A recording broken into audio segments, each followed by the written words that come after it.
Ja sam Ružica Simonović. Mala i srednja preduzeća u Srbiji bi udruživanjem u takozvane klastere dobila mnogo. Pre svega mogućnost da dobiju veća sredstva od nadležnih institucija, da recimo edukuju svoje zaposlene, ali i da na jednostavniji način dođu do što zahtevnijeg sve više zahtevnog evropskog tržišta. Ipak svest o klasterima u Srbiji još uvijek je na niskom nivou. Zbog čega je to tako? O klasterima večeras moji gosti, pre svega Mirjana Radenović-Ratković, privrednik. Dobroveče. I samo da kažemo iz Temerina. Da. Je li to dovoljno? Kasnije tokom emisije ćemo objasniti. Ja sam inače iz Inđije, ali radimo zajedno na projektu sa partnerom iz Temerina. Dobro, ajmo onda za početak iz Vojvodine. Dobro, hvala vam. Gospodin Zoran Pekez, menadžer Vojvodina Metal klastera. Dobroveče vama. Vama i vašim gledalcima. Hvala što ste večeras na televiziji Kopernikus. I gospođa Danka Milojković, predsjednik Saveta za klastere Privredne komore Srbije. Dobroveče i vama i dobrodošli. Dobroveče i to iz Niša. Iz Niša, da. I za početak predlažem da zajedno pogledamo priču o klasterima. Naime, pre neki dan u Nišu je održana prva konferencija o klasterima, pa da vidimo kako je to bilo i šta je zapravo poruka sa ovog skupa. Prva međunarodna konferencija klastera u jugoistočnoj Srbiji okupila je u Nišu preduzetnike, ali i ljude iz struke s ciljem promocije srpskih klastera na nacionalnom i međunarodnom nivou. Od konferencije očekujemo da dođe do veće saradnje svih subjekata koji su važni za razvoj klastera.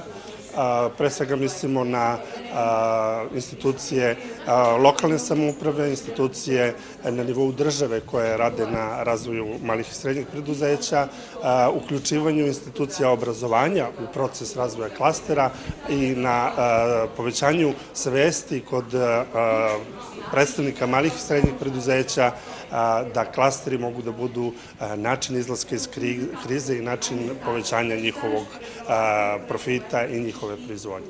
Očigledno je da predstavnici malih i srednjih preduzeća u Srbiji nisu dovoljno informisani o značaju udruživanja koje bi im omogućilo povezivanje sa institucijama, dobijanje subvencija i mogućnost da nabavljaju jeftinije sirovine. Savet za klastere u okviru Privredne komore Srbije pomaže upravo u tom delu.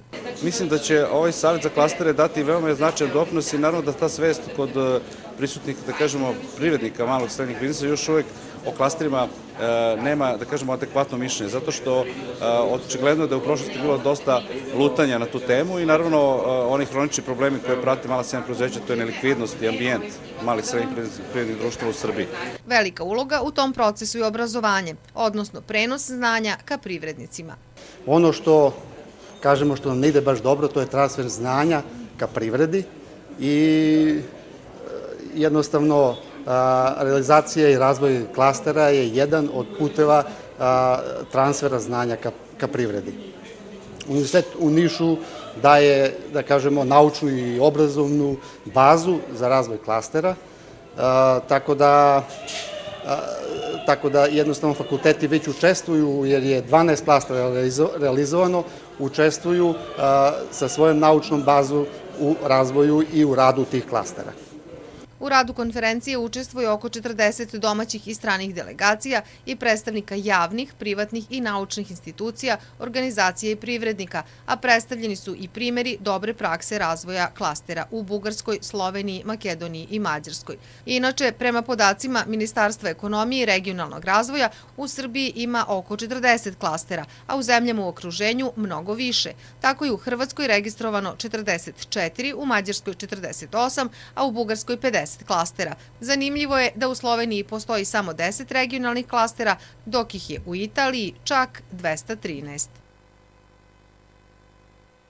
Tako je bilo u Nišu u četvrtak i u petak. I gospođo Milojković, za početak, vi ste i predstavnik Privredne komore Srbije, ali i predstavnik Lediba, pa jednog od organizatora ove konferencije prve, kako rekao smo, u ovom delu Srbije. I recite nam za početak koliko ste vi zadovoljni, kako je sve to proteklo? Kao organizator i ispred uopšte organizacionog odbora konferencije izražavam zaista veliko zadovoljstvo. Praktično smo imali apsolutni, ako se može tako reći, odziv prilikom upućivanja poziva klasterima u Srbiji. Pre upućivanja poziva LEDIP kuća klastera, projekat koji je pod podrškom LEDIP programa i pod rukovodstvom mojim i mog kolege Gorana Zlatkovića, moram da kažem da smo prvo izvršili mapiranje klastera u Srbiji i utvrdili da je broj negde oko 35, uputili javni poziv svim klasterima i institucijama koje mogu biti od značaja za razvoj klastera u Srbiji i, kažem, odaziv je bio zaista odličan. Ukupno je bilo prijavljenih oko 100 predstavnika, od toga više od 50 van Niša. Tako da samo na prenoćištima smo imali zapravo oko 50 i više ljudi. Imali smo predstavnike iz Slovenije. A koliko je, kada kažete 50, koliko je to klastera, predstavnici, koliko klastera se odazvalo? Što se tiče klastera... Ako imamo 35? Da, 23 klastera je bilo prisutno u Nišu, tako je, a prezentacije je imalo ukupno 15 predstavnika. Međutim, svi klasteri, a njima su se pridružila i poslovna udruženja, nastupili su zajedno na info satu klastera, jednoj maloj izložbi, jednočasovnoj izložbi u centru grada Niša, što je isto bilo prilično i medijski propraćeno, a propraćeno i od građana. I cilj uopšte takvog jednog događaja bio je da približimo klastere i u smislu terminologije i u smislu, znači, njihovog stvarnog značaja i doprinosa kako u poslovnom svetu, tako i običnom svetu.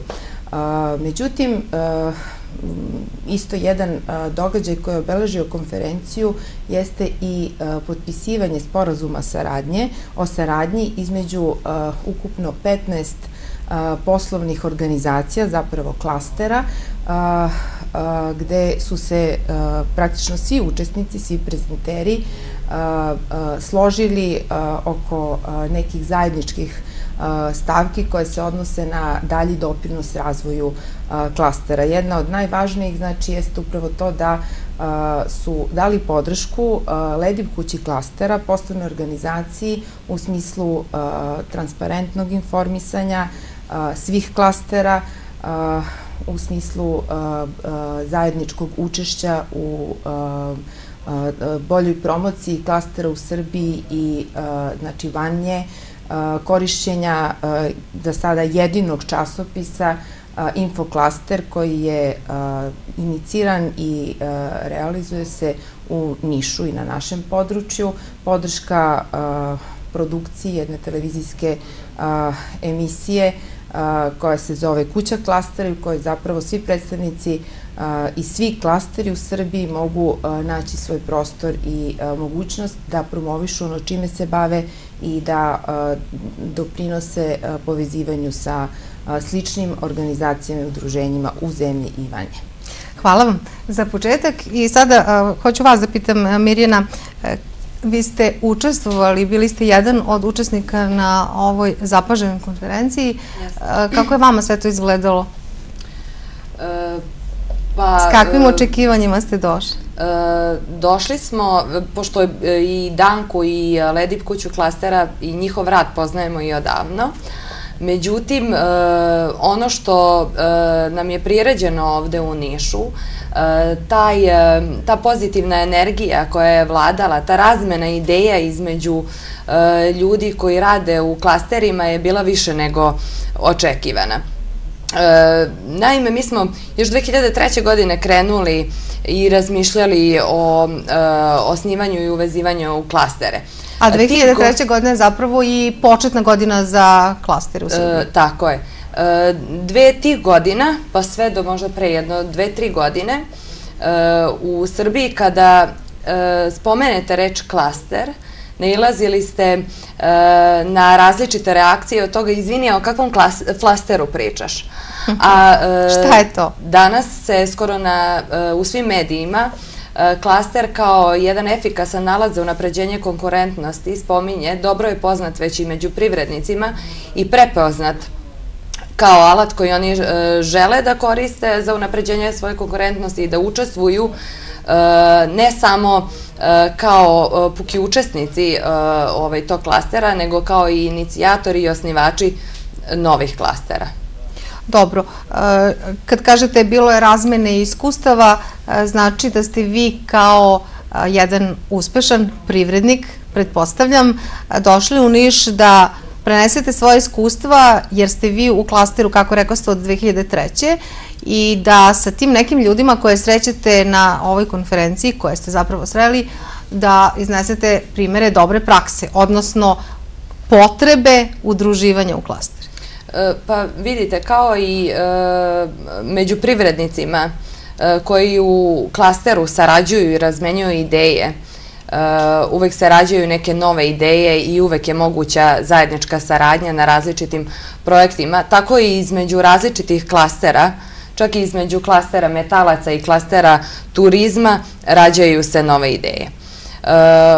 Ideja o razvitku klastera, ja se ne bavim samo privredom kao privredom i proizvodnjom, nego i samim razvojem klastera. Rekla sam od 2003. godine, 2005. godine mi smo uspeli u Inđiji na inicijativu 17 privatnih preduzetnika da osnujemo klaster MEMOS, koji je bio klaster za unapređenje konkurentnosti metalaca iz regiona Srema. Mi smo benefite samog udruživanja prepoznali i tokom svih ovih godina u saradnji sa različitim partnerima došli do inicijative za razvoj klastera na ceo region Vojvodine. Pre godinu i